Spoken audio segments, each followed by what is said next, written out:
اعوذ باللہ من الشیطان الرجیم بسم اللہ الرحمن الرحیم احل لکم لیلۃ الصیام الرفث الی نسائکم ہن لباس لکم وانتم لباس لہن علم اللہ انکم کنتم تختانون انفسکم فتاب علیکم وعفا عنکم فالآن باشروہن وابتغوا ما كتب اللہ لکم وکلوا واشربوا حتی یتبین لکم الخیط الابیض من الخيط الأسود من الفجر ثم أتموا الصيام إلى الليل ولا تباشروهن وأنتم عاكفون في المساجد تلك حدود الله فلا تقربوها كذلك يبين الله آياته للناس لعلهم يتقون۔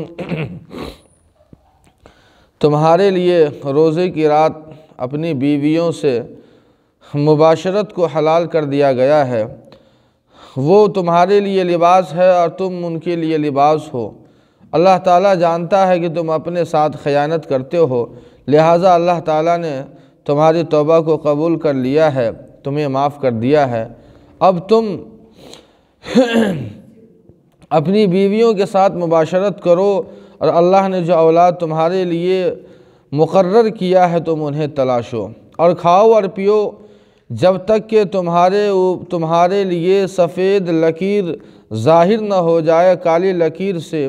ثم اتموا الصیام الی اللیل، اور پھر اس کے بعد روزے کو غروب آفتاب یعنی رات تک اسے پورا کرو اور اپنی بیویوں کے ساتھ اعتکاف کی حالت میں مسجد میں اعتکاف کی حالت میں مباشرت نہ کرو، یہ اللہ تعالیٰ کی حدود ہے، تم اس کے قریب مت جاؤ۔ اسی طرح اللہ تعالیٰ لوگوں کے لیے اپنی نشانیاں بیان کرتے ہیں تاکہ وہ سمجھیں۔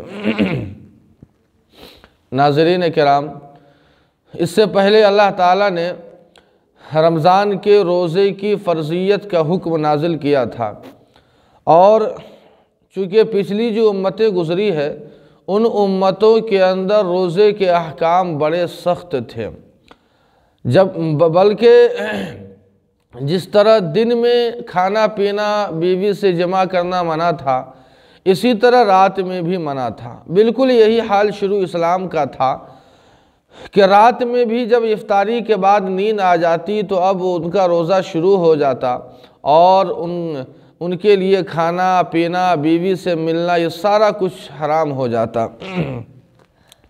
لیکن اس کی وجہ سے بڑی پریشانی ہوتی، بہت سارے صحابہ جو ہے شکایت لے کر حضور پاک صلی اللہ علیہ وسلم کی خدمت میں حاضر ہوئے اور انہوں نے اپنی فریاد حضور سے سنائی۔ اس وقت یہ آیت نازل ہوئی کہ اب تمہارے لیے روزے کی رات حلال ہے، روزے کا دن تو حرام ہے لیکن رات تمہارے لیے اب حلال ہو چکی ہے، لہٰذا رات میں روزے کی رات میں اب چاہے تم کھاؤ پیو بیوی سے جمع کرو، جو چاہو کر سکتے ہو۔ اللہ تعالیٰ بیان فرماتے ہیں کہ ایک شوہر اپنی بیوی کے لیے بیوی شوہر کے لیے لباس ہے۔ لباس سے تعبیر کیا ہے، بڑی حکمتیں بڑے راز ہے اس کے اندر۔ پہلی بات تو یہ ہے کہ جس طرح ایک لباس شریر سے بالکل ملا ہوا ہوتا ہے، جدا نہیں ہوتا، اتصال ہوتا ہے، انفصال نہیں ہوتا، اسی طرح اللہ پیغام یہ دیتے ہیں کہ میاں بیوی کے درمیان اتصال ہونا چاہیے، انفصال نہیں، قریبی ہونی چاہیے، دوری نہیں۔ اور لباس سے تعبیر کرنے میں ایک حکمت یہ بھی ہے کہ چونکہ جب تک انسان لباس نہ ہو تو انسان کو سرد ہوائیں اسی طرح گرمی ساری چیزوں کا احساس ہوتا ہے، لیکن جب انسان لباس پہن لیتا ہے تو ان چیزوں سے محفوظ ہو جاتا ہے۔ اسی طرح اشارہ اس بات کی طرف بھی ہے کہ میاں بیوی کے درمیان چھوٹی موٹی باتوں پر الجھنیں ہوں گی، چپقلش ہوں گی، ان چیزوں کو درگزر کرتے ہوئے انسان اپنی زندگی کو محفوظ بنا کے رکھے۔ اور اسی طرح انسان جب تک لباس سے دور ہوتا ہے، ننگا ہوتا ہے تو یقیناً وہ اچھا نہیں لگتا، وہ بدصورت لگتا ہے۔ ٹھیک یہی پیغام ہے کہ انسان جب شادی کی عمر کو پہنچ جائے اور وہ شادی نہ کرے تو یقیناً وہ بے پردہ ہوتا ہے، اور جب وہ شادی کر لیتا ہے تو پردے میں آ جاتا ہے، وہ لباس میں آ جاتا ہے۔ اور لباس سے پہلے انسان یہ خوبصورت، اور چونکہ لباس انسان کے لیے زینت ہے اور لباس پہننے کے بعد انسان کی خوبصورتی بڑھ جاتی ہے، اسی طرح شادی کے بعد انسان کی خوبصورتی تقوی میں، طہارت میں اور گناہوں سے دوری میں انسان جو ہے مزید آگے ہو جاتا ہے کہ انسان گناہوں سے جو ہے بالکل دور ہو جاتا ہے، بچ جاتا ہے۔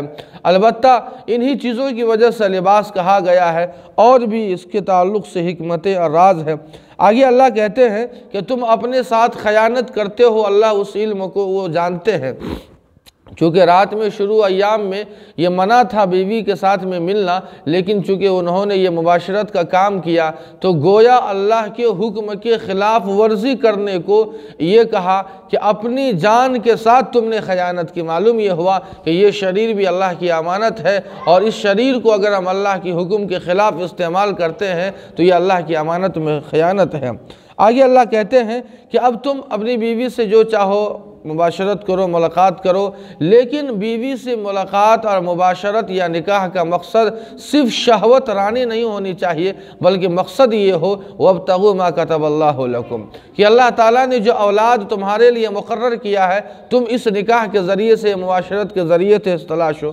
اس سے یہ معلوم ہوا کہ لواطت اور اسی طرح جو عزل کیا جاتا ہے اس کی ممانعت اور کراہیت اس سے ثابت ہوتی ہے۔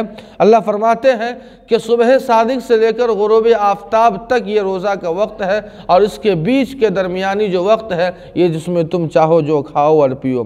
آگے اللہ کہتے ہیں وَلَا تُبَاشِرُوهُنَّ وَأَنْتُمْ عَاكِفُونَ فِي الْمَسَاجِدِ۔ روزے کا معاملہ تو یہ ہے کہ روزے کی حالت میں دن میں تو حرام ہے یہ ساری چیزیں، لیکن رات کے اندر سارا کچھ حلال ہے۔ لیکن اعتکاف کا مسئلہ ایسا ہے کہ جب انسان 10 دن کے لیے اعتکاف کرتا ہے تو اعتکاف کی حالت میں وہ اپنی بیوی سے مباشرت تک نہیں کر سکتا، مباشرت تک اس کے لیے منع ہے، جبکہ روزے کی ایام میں وہ انسان دن میں تو درست نہیں ہے لیکن رات میں انسان بیوی سے مباشرت کر سکتا ہے۔ لیکن انسان اگر اعتکاف کی حالت میں ہے، اعتکاف میں بیٹھا ہوا ہے، اس کے لیے بیوی سے مباشرت کرنا، ملنا یہ بالکل درست نہیں ہے۔ البتہ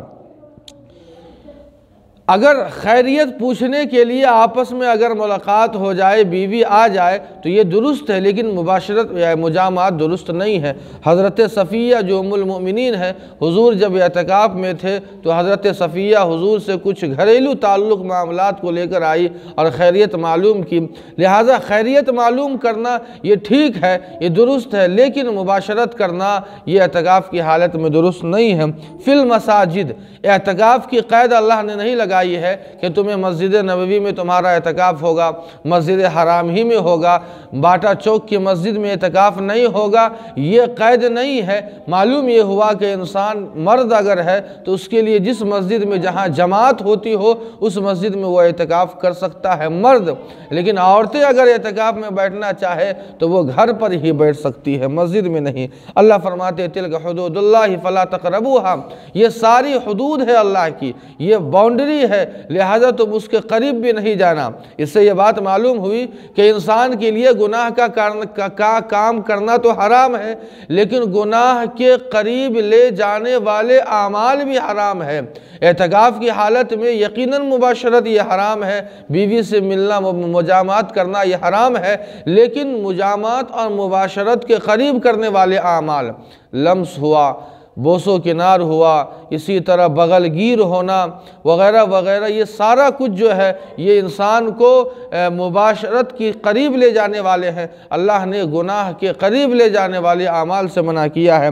کذالک یبین اللہ آیاتہ للناس لعلہم یتقون، اللہ کہتے ہیں کہ یہ سارے حدود، یہ سارے احکام ہم عقل مندوں کے لیے بیان کرتے ہیں۔ جو عقل مند بندے ہوتے ہیں وہ سمجھ جاتے ہیں کہ یقیناً یہ اللہ کا حکم ہے اور اس پر عمل کرنا چاہیے۔ اللہ پاک ہم سبھی کو قرآنی احکام پر عمل کی توفیق عطا فرمائے۔ وما علینا الا البلاغ۔